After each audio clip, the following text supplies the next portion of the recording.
orang kan belum banyak tahu sebenarnya. Sebenarnya kalau mau tahu tentang ilmu syariah itu awalnya atau pintu masuknya dari mana, Ustaz? Untuk mereka harus belajar atau gimana itu? Maka hemat saya sistem syariah ini masih sangat layak ya diterapkan di Indonesia dengan benar-benar syariah, bukan hanya label saja. Benar-benar syariah? Ya. Bukan label. Bukan label. Saya ini belum paham nih. Gimana antara benar-benar syariah dan emangnya yang label gimana, yang syariah gimana? Nggak tahu nih ya, kalau di bank-bank konvensional itu ada istilah penalti gitu kan.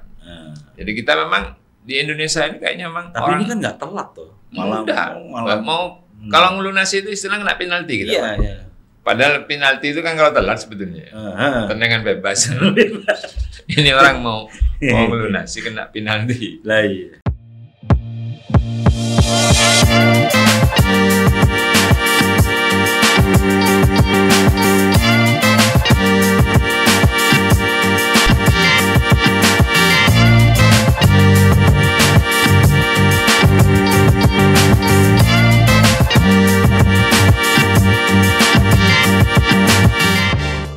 Assalamualaikum warahmatullahi wabarakatuh. Waalaikumsalam warahmatullahi wabarakatuh. Jumpa lagi dengan podcast BIMU TV yang bekerja sama dengan Komisi B ya. Komisi B DPRD Provinsi Jawa Timur. Dan tamu saya hari ini sangat spesial karena saya mengenal beliau itu dari membaca banyak komentar-komentarnya, membaca banyak jejak digital yang banyak sekali, dan saya kira ini salah satu legislator yang cukup vokal lah. Saya lihat terakhir ini luar biasa. Dan hari ini jujur saja saya ingin mewawancarai beliau, sekaligus saya juga ingin belajar karena temanya ini cukup boleh dikatakan berat, tapi memang ini penting ya, tentang kebijakan yang terkait dengan perekonomian syariah. Ya. Tapi sebelumnya saya perkenalkan dulu, beliau adalah Ustadz Husnul Huluk ya. Huluk. Ustadz Husnul Huluk ya. Dari Lumajang, Pak ya. Lumajang. Tepatnya di Desa Kelakah. Kelakah. Iya. Kelakah itu yang pasir itu kan? Bukan, ya. Sebelum Lumajang. Oh, gitu ya. Dulu terkenal daerah macet. Oh ya, Kelakah ya. Pasar Tumpang. Ya. Yang Tumpang itu yang arah Semeru itu ya. Oh ya, kalau Tumpang. Tumpang ke arah Semeru itu ya. Pak Kusnul ini adalah seorang pengusaha. Mungkin bisa ceritakan sedikit ini apa ini? Kok jadi politisi? Sebelumnya ini apa aktivitasnya, Pak? Ya, jadi kalau saya pulang dari Bogor, kebetulan saya sempat nyantri ya di Ulil Albab, Pondok Pesantren Ulil Albab Bogor. Oh, Bogor. Jadi pondok pesantren sarjana, para aktivis dulu ditarik di situ oleh Pak almarhum Muhammad Nasir. Masumi. Oke. Jadi programnya Dewan Dakwah Indonesia. Oh, DDI. Disitulah ketemu dengan beberapa aktivis kampus. Sebentar Pak, ini eranya siapa dulu nih? Kalau ngomong DDI ini saya. Eranya Muhammad Nasir. Saya masih menangi almarhum. Almarhum Ahmad Supargono? Masih ya. Berarti yang MS Kaban segala itu? Iya. Oh, seangkatan itu jenengan? Iya. Wah, ini tokoh berarti. Jadi, iya. Ketemulah dengan teman-teman dari HTI kayak Ismail Yusanto. Oke. Gitu ya. Teman-teman Salafi semuanya. Itu tujuannya Pak Nasir ini biar teman-teman di kampus waktu itu dakwahnya terarah, tidak terpecah-pecah. Oke. Walaupun kenyataannya ya berat juga untuk jadi satu. Oke, itu Dewan Dakwah itu dulu ada namanya KISDI apa Pak itu Pak ya? Komite belum ya? Terus ada lagi itu teman-teman PI yang banyak juga di situ. Iya. Jadi pondok itu dimanajeri oleh AM Saifuddin. AM Saifuddin. Pernah jadi saya dengar nama. Ya. Terus kalau pimpinan pondoknya Kiai Haji Didin Hafidudin. Didin itu mantan ini MUI ya dulu. Ya, pernah di MUI, pernah di Basnas. Basnas itu ya. Oh, berarti di situlah saya pulang. Circle-nya di situ, Pak ya. Wah, ini ulama ini. Pulang ke Kelakah karena memang amanah orang tua. terus usaha berkembang dari. Apa usahanya, Pak? Kalau pertama saya malah penggilingan daging bakso. Penggilingan daging bakso.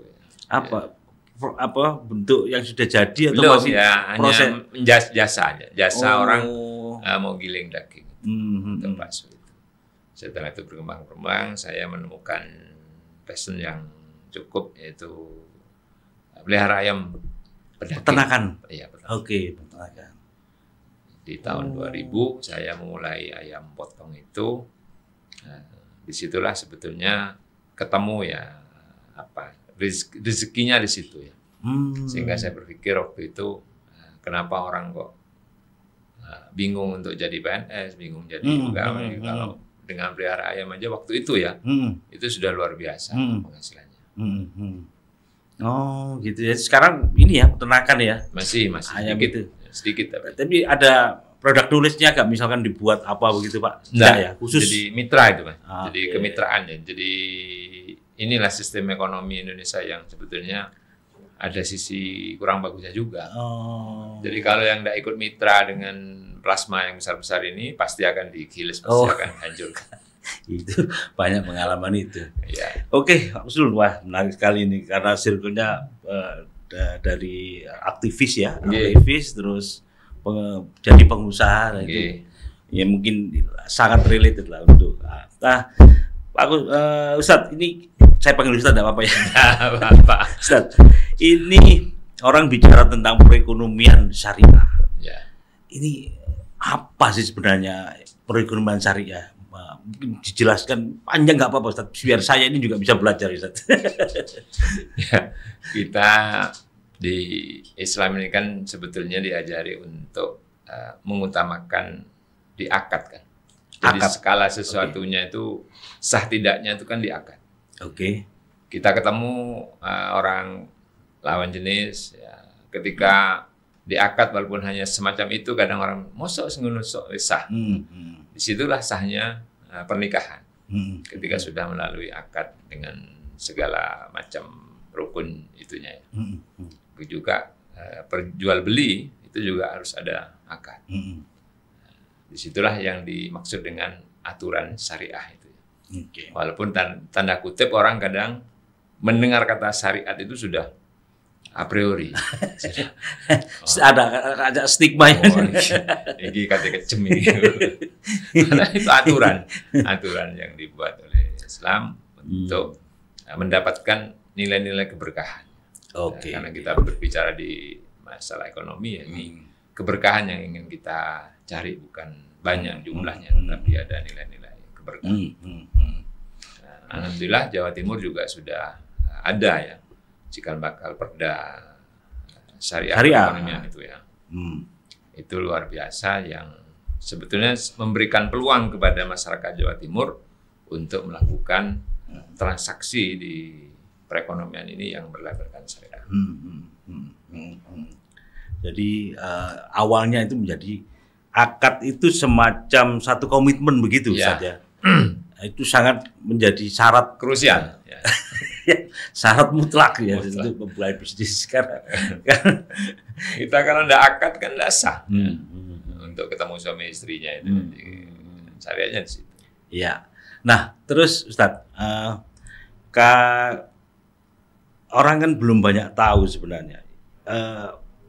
Sebenarnya kalau mau tahu tentang ilmu syariah itu awalnya atau pintu masuknya dari mana, Ustadz? Untuk mereka harus belajar atau gimana itu?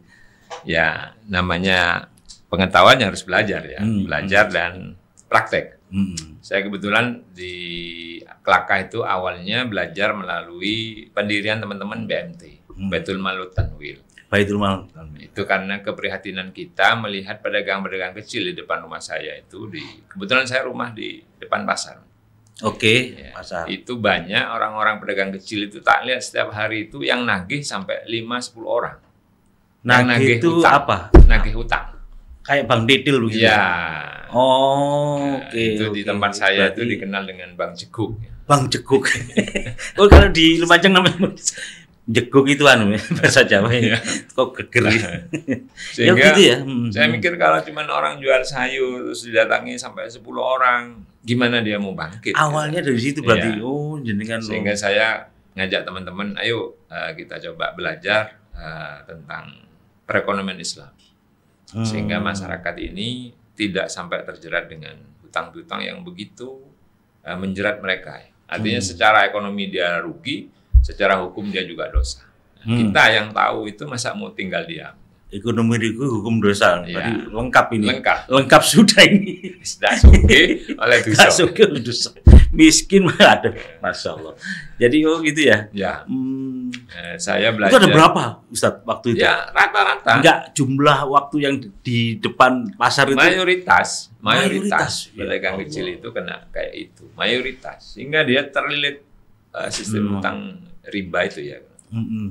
Sehingga saya kebetulan dikenalkan dengan salah seorang aktivis, ketemu dengan masalah profesor di Unibro itu, Munawar.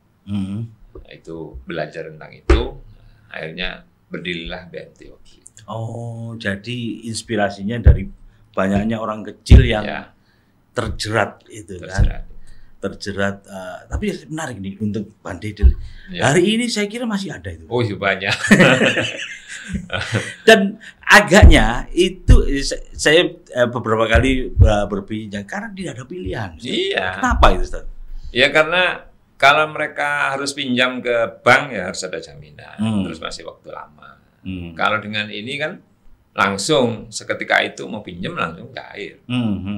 Walaupun sekarang juga ada yang pakai kedok KSP, Koperasi Simpan Pinjam. Itu sama sebetulnya ketika mereka melakukan sistem riba itu ya, yang luar biasa nyekek masyarakat kecil. Iya. Jadi memang ya. Tapi kan akses mereka untuk mendapatkan ini kan sangat sulit. Sangat susah ya. Karena memang harus ada agunan, ada usaha dan seterusnya itu. Makanya kembali ke BMT itu saya dengan teman-teman nyoba patungan lah, ngumpulin uang ya untuk dipinjamkan masyarakat tanpa bunga. Modelnya gimana itu? Waktu itu masyarakat hanya pinjam bawa KTP. Cuma KTP? Bawa KTP. Dimulai kalau nggak salah waktu itu hanya 50.000 tahun 92-an. 92, 5.000 kalau inflasi sekarang 50.000 ya, sekarang mungkin 500.000. 500-an ya. Itu mereka mau ngangsur berapa? 10 kali atau 10 kali berarti 1 bulan 5 rupiah ya. Iya. Waktu itu. Dan kita minta kalau memang dia punya hasil silahkan ngasih. Itu kan akad di depan kayak gitu. Kalau misalnya dia punya hasil mau ngasih berapa ke kita, ke pengelola ini. Apa 5%, apa 10%, apa 20%. Oh, tadi ditawarkan ya. Kalau memang pas di bulan kedua atau ketiga rugi dia tidak usah ngasih. Sehingga berbondong-bondonglah orang waktu itu untuk pinjam. Berapa orang waktu itu, Ustaz? Nggak kehitung karena ratusan gitu. Karena bahasanya orang di tempat saya itu uang dingin. Uang dingin. Oh gitu ya. Kalau uang itu kan panas ya. Bahasa Oke, bahasa Madura. Iya. Bahasa celep katanya. Bahasa celep. Banyak orang dan alhamdulillah sampai tahun 2008 2009 itu omset kita di situ bisa sampai 2 miliar. Jadi orang akhirnya banyak yang kasihan juga, banyak yang tertarik juga, nabung orang. Jadi disitulah kita putar uang itu untuk perpinjaman itu. Memang ya kalau secara untung-untungannya sedikit, tapi orang kan kita sadarkan kita bantu masyarakat yang kejerat hukum. Itu agunan sama sekali, Pak? Sama sekali. Dan setelah saya telusuri BMT berdiri itu kayaknya yang nakal tidak ada, yang kecil-kecil itu. Artinya dia yang mau nggak bayar, nggak ada. Ngemplang lah. Ngemplang nggak ada. Jadi memang dia itu orang yang jujur menurut saya. Yang kebutuhannya memang hanya untuk modal hidup di pasar itu. Cuman ketika uang itu banyak, nggak keserap pinjaman yang kecil-kecil, akhirnya kita coba pinjamkan yang kelas menengah, disitulah mulai ada masalah. Jadi dari yang kecil itu banyak saja? Banyak. Hampir satu pasar itu hampir pinjam satu semua. pasar. Iya. Nah, sebelum berarti yang besar ini bisa diceritakan. Ya. Saya ini tertarik. Soalnya saya punya beberapa tetangga itu terlilit itu. Nggih. Tapi kayaknya memang ya karena kepanikan Iya. dan kebutuhan itu yang kemudian bunda nekat. Jadi orang nekat itu kan kadang-kadang ya cara bahasa wong Jawa peteng itu kan Peteng. repot, Pak. Semua dirangkai. Nah, dari yang mungkin sudah ratusan mungkin Ustaz ya, dari Iya, itu ratusan. berjalan terus kemudian Ustaz bilang karena dananya ini sisa ya. Sisa. Kemudian dinaikkan. Yang level menengah ini yang apa? Seperti apa? Nah, kalau di teman saya itu orang yang punya toko peracangan agak besar ya, kelontong yang agak besar. Kelontong, oke. Nah, pedagang-pedagang yang sudah kirim ke luar kota, pisang-pisang, Oh, oke. pedagang sapi yang sudah mulai besar lah ya. Itu pinjamnya kan 5 juta. Itu semacam agen itu nggak masuk Ustaz? Masuk juga, pokoknya yang besar bisa, agak besar lah ya. Nah, Itu karena memang tidak ada jaminan, tidak ada agunan, disitulah mereka mulai berulah.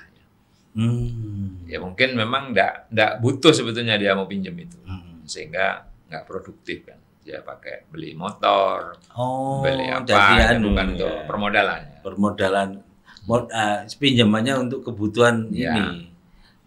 Kayaknya model itu saya pernah diceritakan oleh Pak Amin di Semolowaru di masjid. Amin siapa nih? Pak Amin Aka, anggota DPR RI. Oh, anggota DPR RI, oke. PKS itu ada kayaknya di model di masjidnya beliau itu jamaah diminta untuk berinvestasi di situ, berinvestasi untuk memberikan pinjaman kepada pedagang-pedagang keliling atau lico-lico di sekitar kampung. Kayaknya jalan masih. Melijo, ya, Itulah sebetulnya yang diinginkan ya, perekonomian Islam semacam itu. Betul. Tidak semerta-merta yang punya uang ini terus nekan yang tidak punya. Enggak, saya tertarik sih, mungkin yang menengah itu kasusnya apa? Kok sampai katanya nggak berjalan itu? Ya kasusnya itu dia karena tidak dipakai untuk modal. Dia nggak bayar berarti? Untuk ya bayar beberapa kali, setelah itu mandek. Kita kan ngasih spek sampai 10 bulan biasanya. Oke. Karena uang itu kan orang nabung dalam tempo setahun ya. Jadi orang nabung di tempat saya itu nabung untuk hari raya. Jadi dia nabung mulai bulan Syawal, bulan Ramadan diambil. Persiapan Lebaran ya. Kita hanya ngasih bagi hasilnya itu kayak voucher-voucher lah. Oh, begitu ya.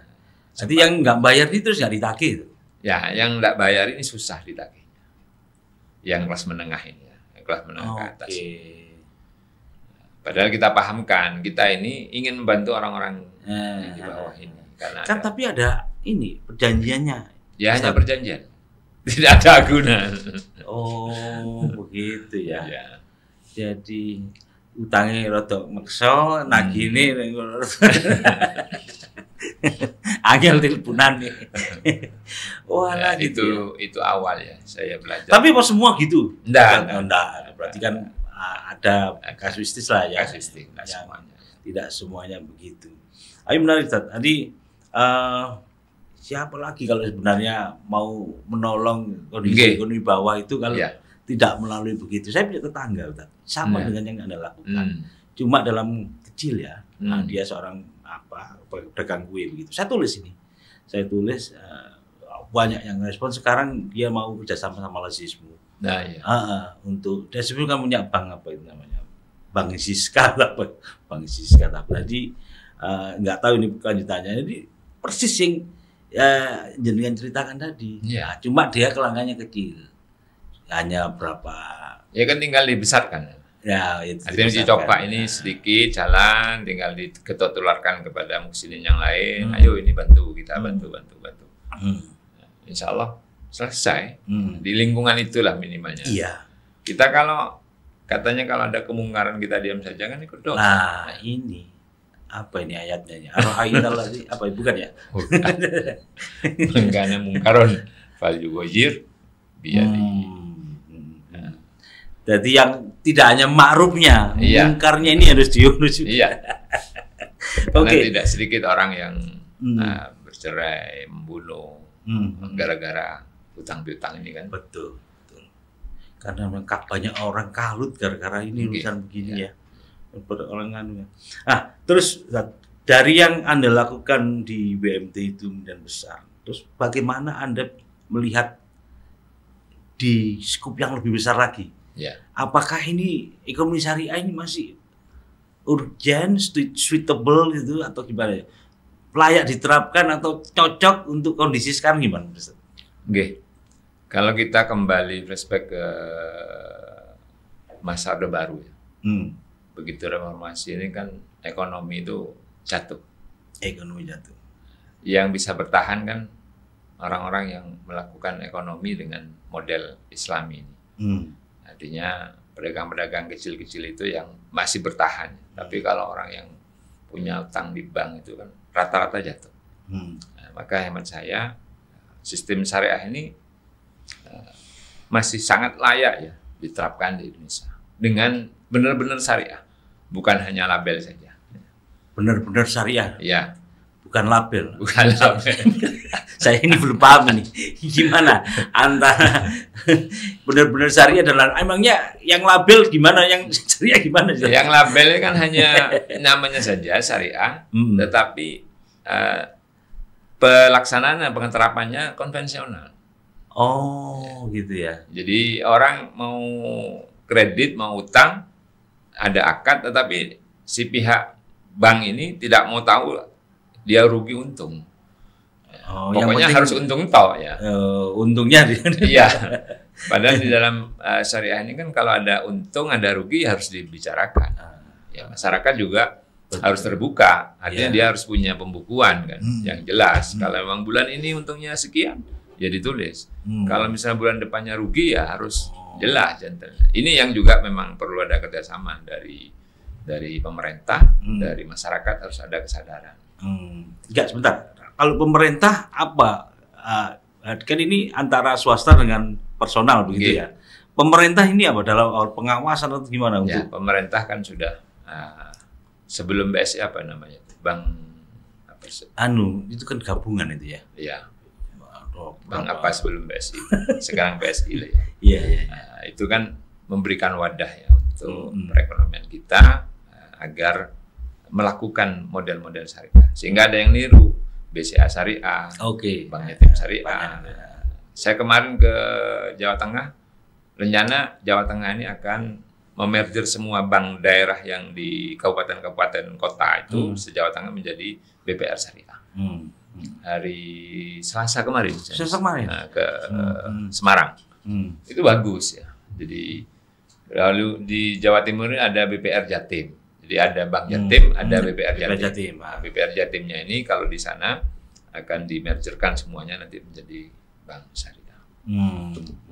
Ya tadi kalau memang ini diterapkan benar syariahnya, insya Allah masyarakat ini akan sejahtera. Karena kita berkeyakinan dalam berekonomi ini ada nilai-nilai keberkahan yang diberikan oleh Allah kepada orang yang memang ingin memerangi riba ini. Karena jelas-jelas dilarang oleh Allah. Iya, riba ya, kuncinya riba ya. Jadi yang model kulitnya saja isinya tidak sama itu masih ada ya. Masih ada. Nah, yang perlu yang ditekankan di sini bagaimana itu syariah yang benar. Genuine lah, Pak. Orang bilang begitu, asli. Menerapkan prinsip-prinsip syariah. Kalau di Indonesia sebenarnya apa sih sulitnya Ustadz menerapkan itu? Kan ini orang masih belum banyak tahu ya. Makanya kita ini miris ya. Jawa Timur ini 96% penduduknya Muslim. Ya. Itu kan pangsa pasar yang luar biasa. Kalau misalnya dari Pemprov ini memberikan penjelasan, memberikan pemahaman tentang pentingnya ekonomi syariah, saya yakin masyarakat ya walaupun mungkin tidak 50%, 20% saja tertarik, ini akan menjadi hal yang sangat bagus. Gelombang besar lah besar untuk untuk merubah sistem perekonomian di kita. Dan saya memang berharap dan mendorong pemerintah provinsi di Jawa Timur ini benar-benar ini jalankan. Karena undang-undang juga melindungi ya. Ada regulasinya Ada berarti? regulasinya. Oke. Ada regulasinya. Hmm. Ada Persiroda itu tahun 2000. Persiroda itu apa? Itunya Bank Syariah Jatim ini dijadikan perda di tahun 2018 dengan nama Persiroda. Oh, gitu ya. Dan itu bisa lah dikembangkan di seluruh wilayah Jawa Timur. Tetapi sekali lagi ini masih belum berjalan dengan baik. Padahal 2018 perdanya sudah ada. Perda 812 sudah ada. Sudah ada. Tapi dalam perjalanan masih belum. Ya kita kan tenggelam kayaknya ya. Belum pernah dengar. Makanya itu saya tanya, jenengan orang ini masih mengabur pergul syariah ini gimana? Saya tahu di Lumajang itu ada Bank Jatim Syariah itu ketika mendaftarkan anak saya haji. Oke. Tahun 2009 91 atau 92. Jadi bank tabungannya itu berbunyi tabungan Bank Jatim Syariah. Jadi yang haji itu ditaruh di situ tabungannya. Terus? Ya saya kaget juga loh. Kok saya baru tahu sekarang. Kenapa sistem yang lain kan tidak dimunculkan kalau hanya orang nabung saja yang nabung haji. Oh gitu. Harusnya kan kalau orang mau pinjem atau mau nabung model syariah ditawarkan. Sehingga orang yang punya kelebihan uang itu tenang gitu ya. Sementara ini orang yang ini kan mikir 1000 kali untuk ditaruh di bank konvensional itu. Apa karena apa ya, Ustaz? Namanya itu, Ustaz. Syariah itu kan kadang-kadang orang menangkapnya ini sesuatu yang rigid atau gimana ya, Ustaz? Okay. Jadi orang ini ketika mendengar perda syariah ini sudah takut dulu. Kayak kita mengenal sebutan jihad itu kayaknya sudah mau perang aja. Iya, hampir sama seperti itu saja. Iya. Waduh, ya apa ini ya? Nah, ini makanya ya harus melalui podcast ini ya salah satunya untuk memberikan pencerahan kepada masyarakat bahwasanya syariah itu ya aturan yang dilaksanakan oleh Islam dengan cara yang sangat baik menurut saya. Dan itu tidak melanggar norma-norma kemanusiaan, bahkan ini akan meningkatkan norma-norma kemanusiaannya. Tidak serta-merta orang melihat, oh syariah kok nyolong dipotong. Kalau hudud apa istilahnya? Iya. Jadi memang berarti ini kan perlu sosialisasi dan pemahaman, literasinya lah, ya literasinya ini. Nah ini kalau Pak Ustadz, peran dari pemerintah gimana dalam mendukung apa yang Ustadz sampaikan tadi? Ya, jadi di daerah ini, di provinsi ini kan sudah ada perda.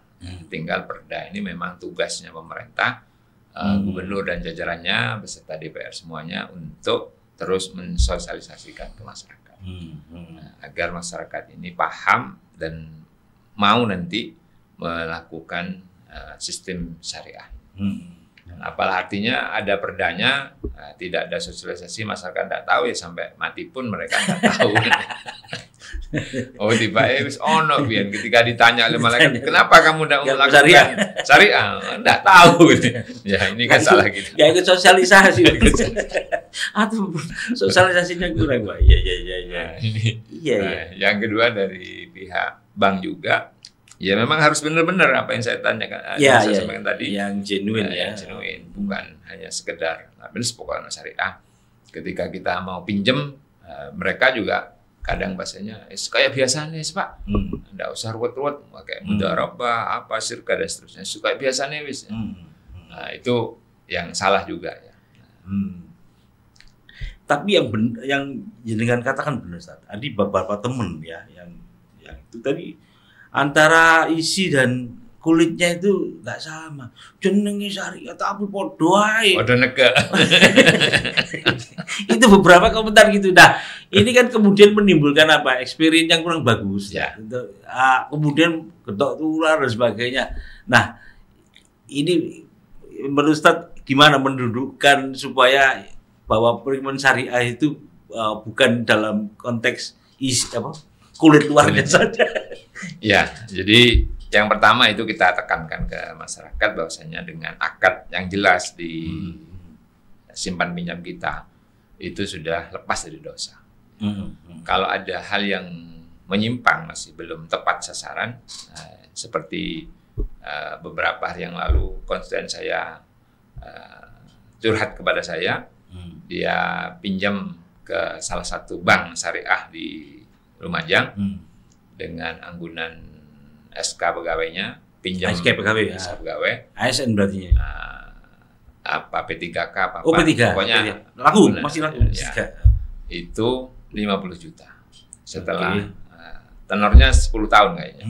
Setelah berjalan setahun dia punya rezeki, mau ditutup uang utangnya ini 50 juta mau ditutup, ternyata oleh pihak banknya di total ketemu 84 juta harus melunasinya.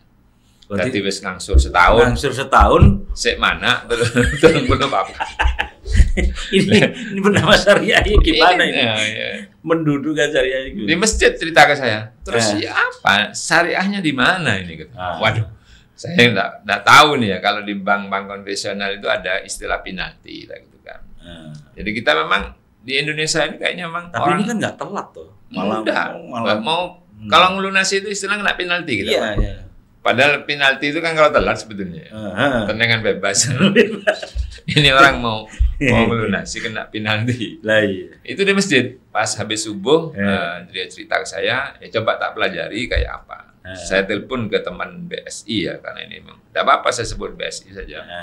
Yang kebetulan di Jakarta. Mas, ya apa ini? Anak wong kuwi ngelunasi kok malah sak mini.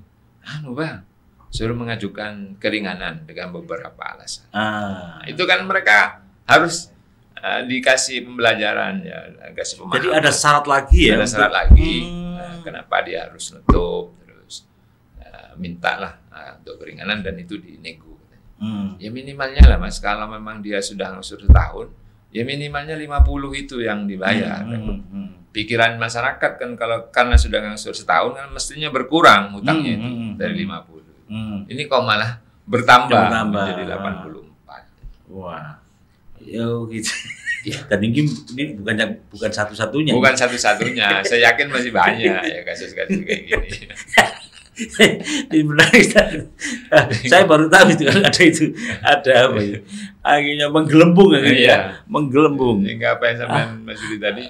Apa bedanya Bang? Kadang lebih tinggi kan gitu ya. Iya. Hitungan bunganya dan seterusnya.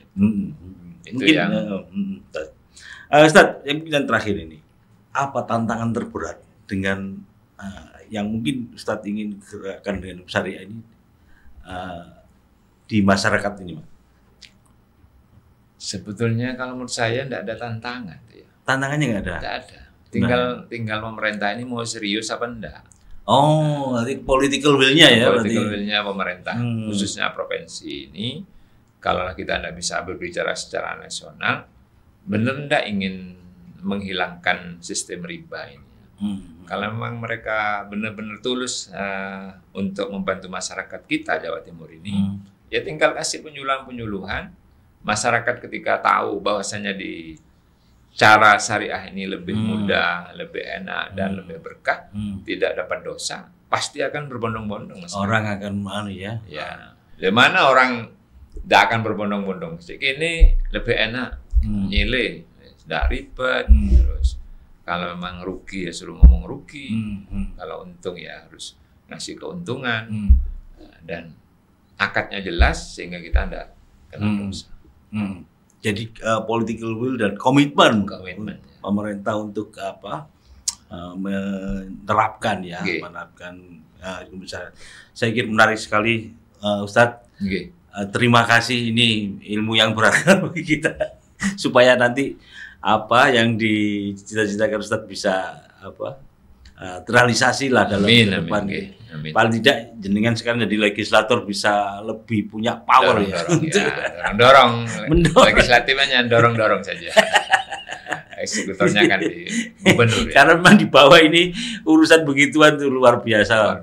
Karena ketersediaan minum, apakah ekonomi juga makin bisa lebih baik lagi karena hari ini banyak orang lagi tidak baik-baik saja. Saya kira itu Ustaz. Terima kasih banyak teman-teman. Demikian pembicaraan saya dengan Ustaz Husnul Khuluq, maka memberi value lebih bagi Anda. Sekian, assalamualaikum warahmatullahi wabarakatuh.